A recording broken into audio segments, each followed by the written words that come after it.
Hello, welcome back to my channel, Hasty Books. I'm Camilla, and today I know that May is right around the corner, so I am sharing my TBR for the month ahead. Hi, editing Camilla here. I just realized that I wore the same shirt for that April TBR and May TBR. Is this now my TBR shirt? Let me know in the comments. And after 2 months of furious reading, because basically the first week of March the Women's Rights of Fiction long list was announced, and I've been trying to basically read through the long list before the announcement at the end of April. So I've been trying to read a lot faster, and also books that I'm not really into, and obviously formatting myself to finish them and stuff like that. This month of May I've decided I'm picking a couple of books on my TBR, and everything else, I'll go with the flow. It's one of my goals of the year, so I'm going back to that finally in May. The first and probably most important book on my TBR for May, and I know I just said that I've been reading, for the Women's Rights for Fiction. I wasn't quite done. Actually, I have 2 books that on my TBR for May that are from the Women's Rights for Fiction, and this because they've been shortlisted as well. So I had already started The Marriage Portrait by Maggie O'Farrell, and I obviously was planning on trying to finishing it. It's obviously been shortlisted. I think we all expected that. So I will try to finish it at the beginning of the month. Then, if I can find it, I'm still working on that, I will read Black Butterflies by Priscilla Morris. This was also shortlisted. It was the one book that I haven't been able to find out the 16, so I will work towards finding it. Not really inclined to purchase it, so we'll see. So this one is more of a maybe, but it's on my TBR and I would like to read it. Next is The Fellowship of the Ring by J.R.R. Tolkien. In my Classics TBR for 2023, the first book of the Lord of the Rings series was on my TBR. I have already read it.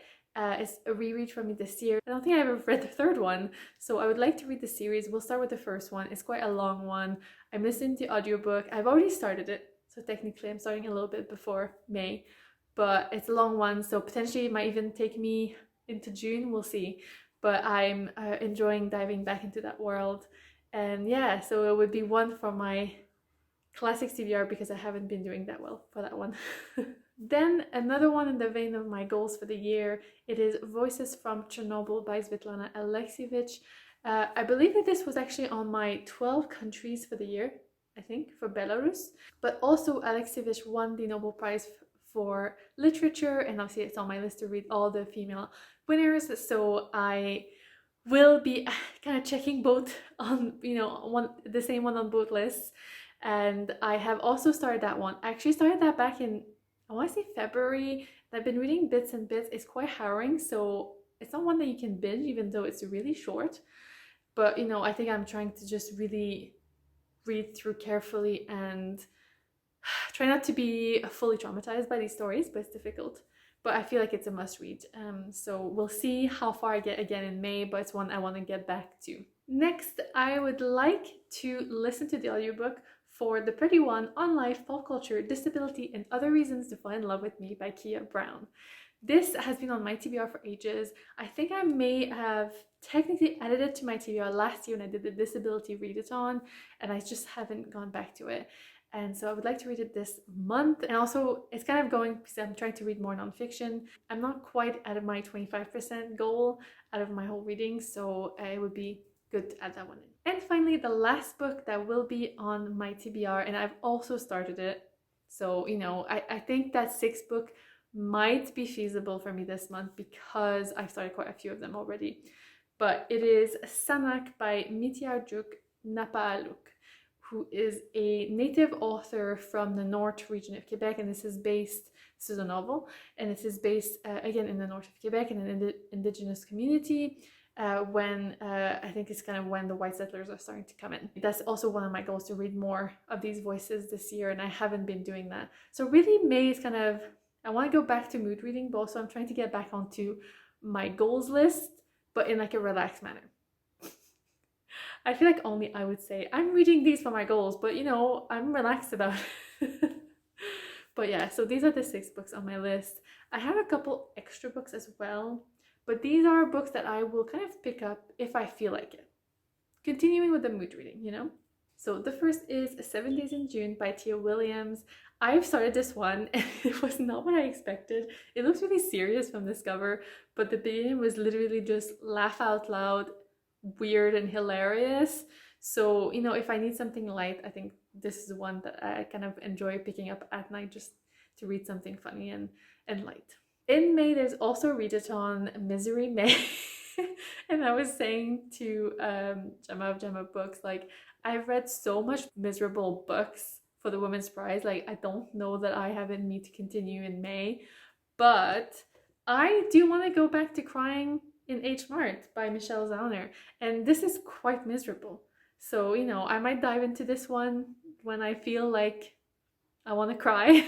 Another one that I've been telling myself that I would pick up is Assembly by Natasha Brown. This is a short one, so I feel like at some point, if I feel like reading a quick book and having a quick win, I might pick this one up. And I've been doing my list of goals for Q1 and how I've been doing, and I'm not doing that well. And one of the things I'm not doing that well is the French books one. So I might pick up La Femme Gelée by Annie Ernaux, The Frozen Woman. I'm not sure what the official translation would be. Annie Ernaux won the Nobel Prize for Literature last year, so she's now on my list, you know, for that goal. I bought this when I was recently in Ireland. There's like an international bookshop that sells books in different languages, and I had a whole section on, you know, folio, leave the push. So I picked this one up, and it's quite short. I think it has quite a big feminist theme, and yeah, it would be a good one to kind of try, and again it would tick 2 of my boxes. And throughout all of that, obviously I am still studying. I will be for years to come. I have to kind of get used to that. It's only been like 3 months. But I'm in the midst of trying to read this book, which is The Body, Dance and Cultural Theory by Helen Thomas, which, you know, fascinating. I know I thought I would share one of the books I'm reading for my PG. I don't know how many people are actually interested in hearing about my journey, but if you are, just leave a, you know, a little comment, and I'm happy to at some point do more videos about that. But yeah, this is one of the books I'm reading. I'm very fascinated by gender and dance, and that's something I will be looking at in my general thesis. So this is one of the books that I intend to read like from cover to cover. That's not usually the case in research. So yeah, so these are my plans for May. In terms of life plan, we're off to Switzerland next week, which I'm very excited about. It's our anniversary, so we're gonna go celebrate by eating lots of raclette and, you know, looking at mountains and stuff like that. So very excited. I don't know how much I will bring with me. I always bring a book and I never end up reading it. I always end up like listening to an audiobook or reading an ebook on my phone. So we'll see how that goes. But I'll have loads of weeks when I'm back as well, although I have my first PhD submission. So again, I might panic and stop reading and just focus on that. We shall see. We shall see how the month goes. I want to be very chill. This is more of a pile of possibilities. The one I really want to finish is the marriage portrait. Everything else doesn't matter if I don't finish it or, you know, get to it. It's very relaxed. Let me know what your plans are for May. What is the one book you'd like to read or, you know, tackle or start tackling? And as always, thank you so much for watching, and I see you back. Bye.